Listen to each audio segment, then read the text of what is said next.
diversified culture and culinary experience, filled with endless adventures waiting to be discovered, surprises lurking in every corner, an opportunity to create a memorable experience.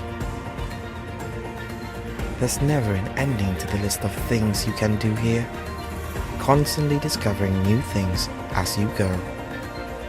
For life is too short to miss out on the simple things. As they say, it's all about enjoying the finer things in life. But of course, life is what you make of it. Rather than complicating it, we choose to make it easier for you, no matter where you are, whether you're playing or working. There's always a way to simplify everything you do. Why take the long road when convenience is at the palm of your hand? No more worries on the hassle of queuing for cash. Keep your wallet and take out your phone. Moving towards a future of a cashless lifestyle, where all you need is available in one app, easing life as you go on. Share it with your friends. Anyone can use it. Because with Sarawak Pay, your payment is just one click away. Scan the code and you're good to go.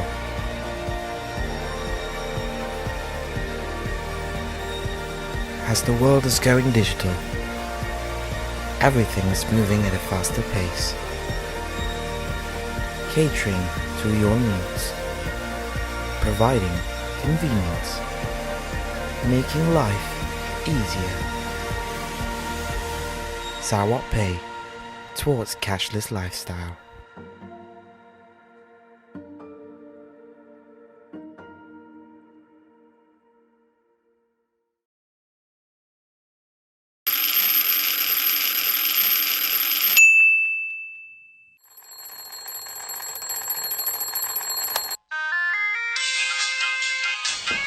Nama kami Mujab.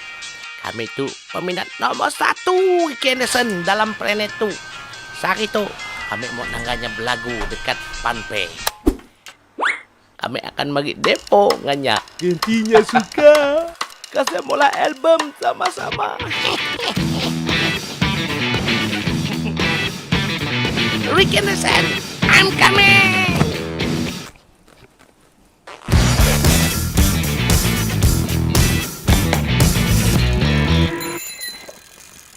Pulau Sumatera, gunung selindung di kota. Tak gini Jap. Pasar. Kamu dah pampe. Ricky Anderson lagu malam tu. Kedua ke pasar Jap, bayar lebih baik. Nah, tu duit. Lebih baik mulai. Nomor Jap. Upah. Ane ibu upah Jap. Aku ngecup pun kita nadai mak skala upah. Kalau aku minta upah kita. Allah. Tarik. Maya biar ke rumah peting. Ada ngawak. Udah Maya berbatu peting. Pergi pampe. Temu Ricky. Mereka dulu jadi penyanyi. Pergi sini kau Jap. Hai, Bil lagi. Tuh bayar bil bebe. Tidak apa. Mesti jumpa Ricky. Mesti aku tarik. Apa lagi?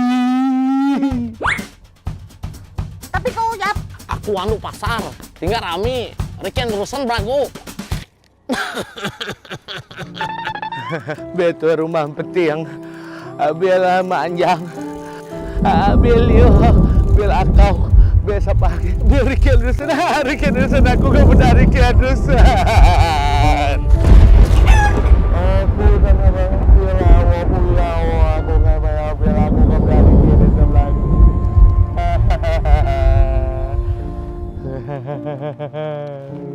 Mengapa aku? Apa nak dibingong kau tu? Sarawak Pay kan ada. Hah? Sarawak Pay? Sarawak Pay. Dengan Sarawak Pay tu banyak benda dapat diperoleh kita. Kita dapat bayar bil api, Bil air. Cukai pintu pun boleh juga.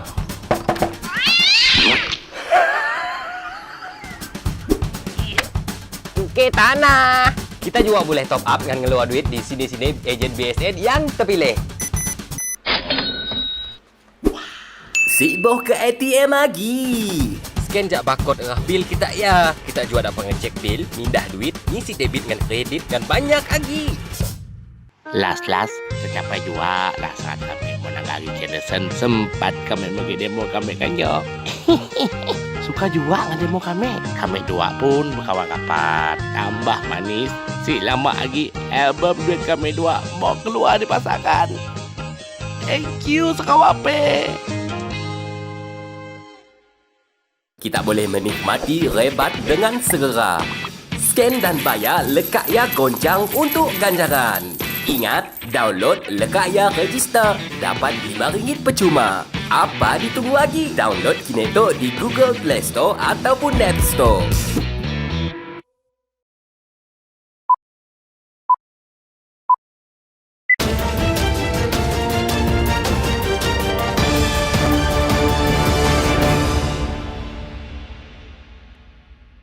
Assalamualaikum dan salam Sarawakku sayang. Buletin UKAS edisi tengah hari 19 Februari 2021 bersama saya Fidai Hanan Sahni. Memulakan berita tengah hari dengan beberapa kawasan rendah di bahagian Kuching dan Kota Semarahan dilanda banjir ekoran hujan lebat yang berterusan sejak petang Khamis. Hujan lebat juga telah mengakibatkan beberapa jalan utama sesak dengan kenderaan bergerak perlahan serta beberapa rumah di kawasan perumahan turut dinaiki air. Antara kawasan yang terjejas adalah seperti tertera.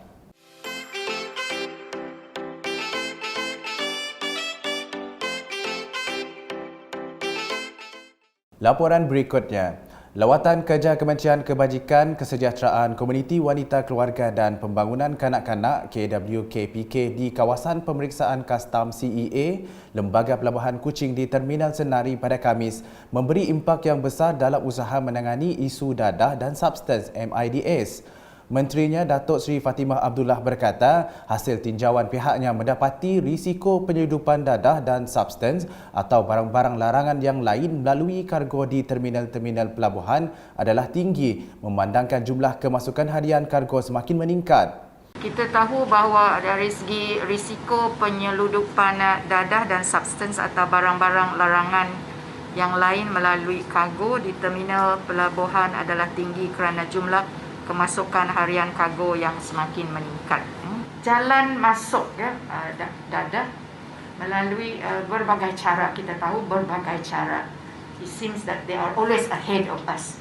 Jadi dengan sebab itu kita perlu melihat kepada segala kemungkinan, every possible means how the drugs can come in. Dan sama ada melalui jalan darat, jalan laut, jalan udara, lapangan terbang, dan ianya boleh dibawa masuk melalui kontainer, melalui pelabuhan. Oleh yang demikian, jelasnya penggunaan mekanisme pengesanan yang terhad nescaya berkesan untuk memastikan tiada dadah dan substan diseludup melalui kargo yang diisytiharkan oleh pengimport.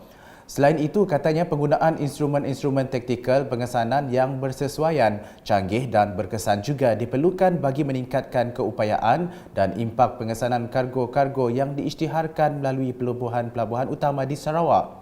Mudah-mudahan dengan adanya scanner atau pengimbas yang baru dan yang lebih sensitif itu, ianya akan membuahkan hasil yang supaya kita dapat cam dadah dan putuskan pengedarannya dan kemasukannya ke dalam negeri Sarawak.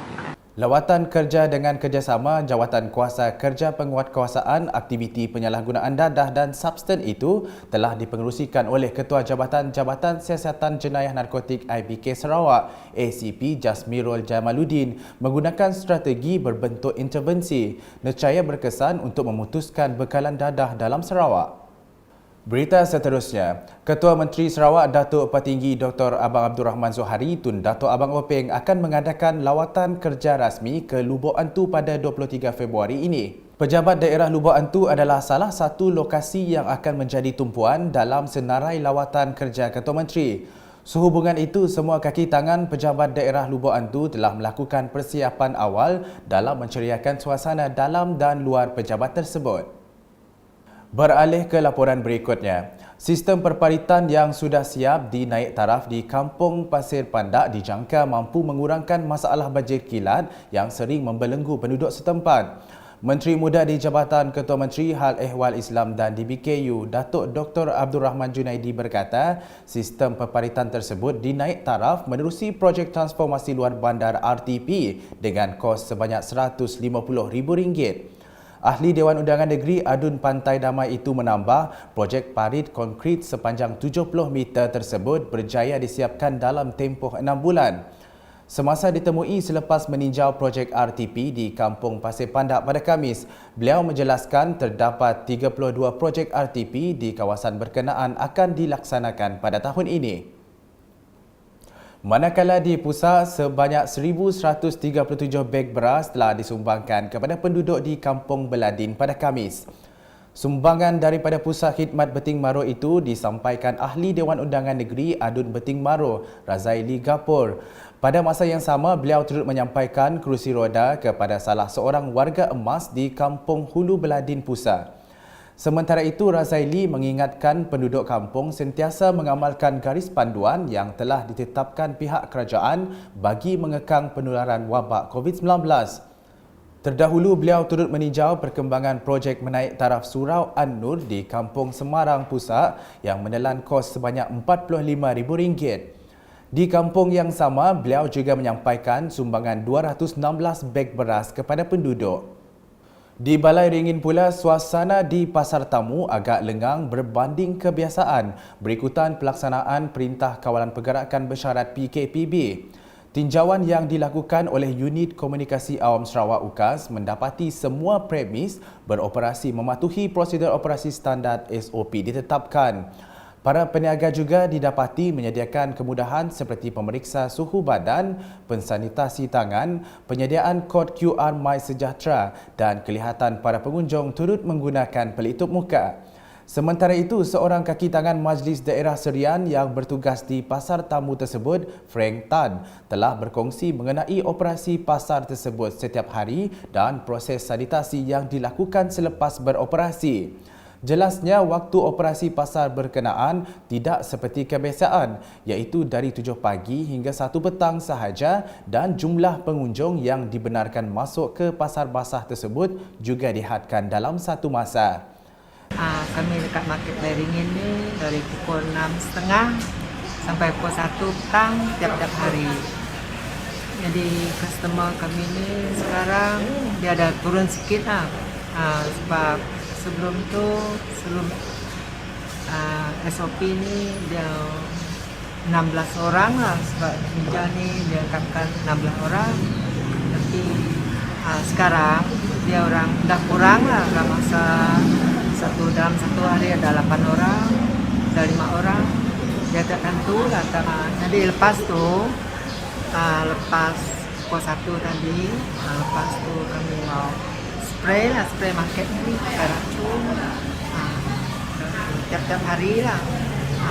Lepas tu dalam pukul 3 petang ada konduktor cuci pakai air, ada proses pakai air tiap-tiap hari, tiap-tiap petang lah. Dalam pada itu, seorang peniaga di pasar tersebut, Ramlah Yahya, ketika ditemui mengakui pengunjung agak berkurangan sekaligus menjejaskan hasil jualan mereka.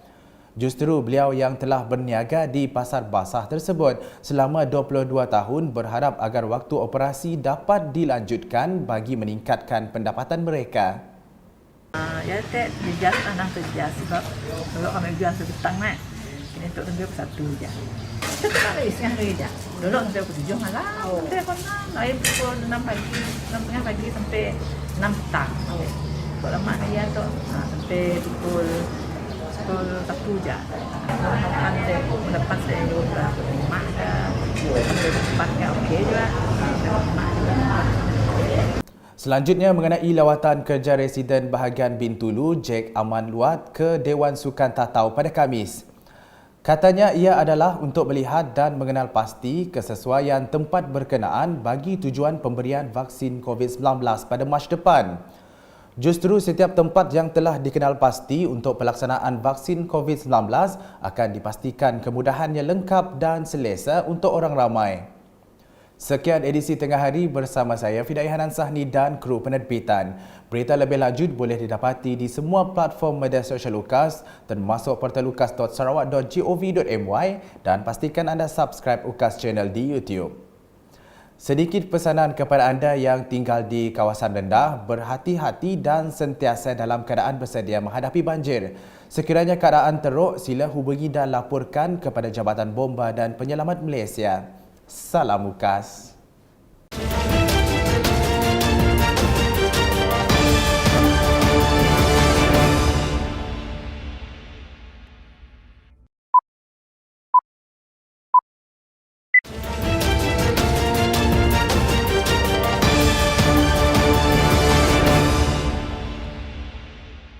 Salam sejahtera dan salam Sarawakku sayang. Buletin UKAS edisi malam 19 Februari 2021 bersama saya Janet Bennett.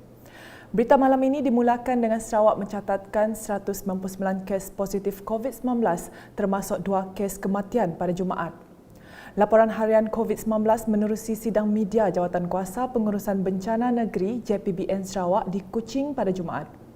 Timbalan Ketua Menteri merangkap pengerusi Jawatankuasa Pengurusan Bencana Negeri JPBN Sarawak, Dato' Ahmad Douglas Unggah Embas berkata, 2 kes kematian baru itu dilaporkan di Sibu dan menjadikan jumlah keseluruhan kematian meningkat kepada 69 kes. Kes kematian ke-68 melibatkan seorang lelaki warga tempatan berumur 59 tahun. Dia meninggal pada 18 Februari. Kematian ke-69 melibatkan seorang perempuan warga tempatan berumur 83 tahun. Kes meninggal dunia pada 19 Februari. Jawatankuasa Pengurusan Bencana Negeri ingin merakamkan ucapan taziah kepada semua ahli keluarga mangsa. Turut dimaklumkan jumlah keseluruhan kes positif COVID-19 melonjak lagi kepada 7,624 kes.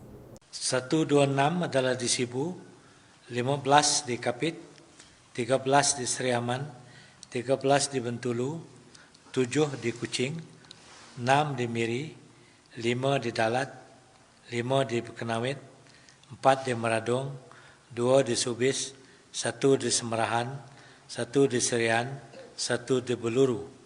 Tambahnya, daerah Serikeh kini kembali berstatus hijau daripada kuning setelah tiada jangkitan tempatan dilaporkan dalam tempoh 14 hari. Manakala daerah-daerah lain ujarnya masih kekal dengan status sedia ada. Dalam pada itu, Dato' Ahmad Douglas turut memaklumkan terdapat 2 kluster baru telah diisytiharkan iaitu kluster Jalan Green Kuching dan kluster Kejatau Seri Aman, menambahkan jumlah kluster yang aktif di Sarawak setakat ini kepada 24. Kluster Jalan Green, satu kluster komuniti yang telah dikesan di daerah Kuching. Indeks kes kluster ini adalah kes ke-7093, kes 7094 dikesan melalui saringan orang kena tahan tangkapan polis Diraja Malaysia. Kluster Kejatau Seri Aman ini adalah di Pejabat Kerajaan Persekutuan.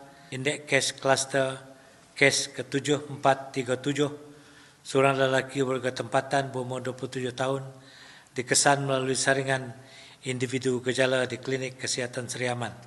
Manakala ujarnya, 4 kluster yang menunjukkan penambahan adalah kluster Univista Semarahan, kluster Seruas Beluru, kluster Junheng Bintulu dan kluster Pasai Sibu. Kluster Univista Semarahan, 1 kes tambahan jadi 47. Kluster Seruas Beluru, 1 kes. Kluster Junheng ada 2 kes, menjadikan kes 33. Kluster Pasai penambahan 10 kes, menjadi jumlah kes 2,609. Berita seterusnya, susulan pelaksanaan Perintah Kawalan Pergerakan diperketatkan PKPD di Kampung Sungai Maung seramai 829 penduduk daripada 130 buah rumah sentiasa dijaga kebajikannya oleh Jabatan Kebajikan Masyarakat Negeri Sarawak. Menteri Kebajikan, Kesejahteraan Komuniti Wanita, Keluarga dan Pembangunan Kanak-kanak Sarawak, Datuk Seri Fatimah Abdullah pada Khamis hadir memantau pengurusan penganggihan bakul makanan di kawasan itu yang dibantu oleh Jabatan Bomba dan Penyelamat Negeri Sarawak. Menurut beliau, antara kemudahan lain yang turut disediakan adalah mobile klinik bagi mereka yang memerlukan perkhidmatan kecuali bagi kes dialisis perlu dibawa ke hospital. Berpuas hati dengan pengurusan yang dilakukan, beliau menambah sumbangan dan bantuan dari pertubuhan bukan kerajaan NGO, badan korporat dan juga individu juga digalakkan namun perlu melalui JPBN Sarawak atau Jabatan Kebajikan Masyarakat Sarawak. Selanjutnya, 7 keluarga yang terjejas akibat kebakaran di Kampung Hilir Simbanggang pada 16 Januari lepas terus menerima sumbangan. Terbaharu, Menteri Muda Kesejahteraan Komuniti Sarawak, Datuk Francis Harden Hollis, menyampaikan sumbangan sebanyak RM31,500 kepada mereka di Pejabat Kebajikan Masyarakat Bahagian Seri Aman pada Jumaat. Dalam ucapan ringkasnya, beliau memberitahu kerajaan negeri melalui Jabatan Kebajikan Masyarakat bertanggungjawab memastikan semua mangsa yang terlibat dengan bencana itu akan dibantu. Sementara itu, beliau memberitahu semua mangsa kebakaran menerima jumlah bantuan yang berbeza mengikut taksiran daripada Jabatan Kebajikan Masyarakat. Manakala di Serian, program vaksinasi COVID-19 dijangka melibatkan seramai 108,000 penduduk di bahagian berkenaan. Residen bahagian Serian merangkap pengerusi Jawatan Kuasa Pengurusan Bencana bahagian Serian, Tuah Suni berkata, bagaimanapun angka itu mungkin lebih semasa program tersebut dijalankan kelak. Ujarnya pihaknya juga akan meningkatkan usaha untuk mempromosi program vaksinasi itu di kalangan penduduk dan menyangkal tanggapan negatif terhadap vaksin tersebut. Actually, the estimated number for the whole of Syrian is 108,000.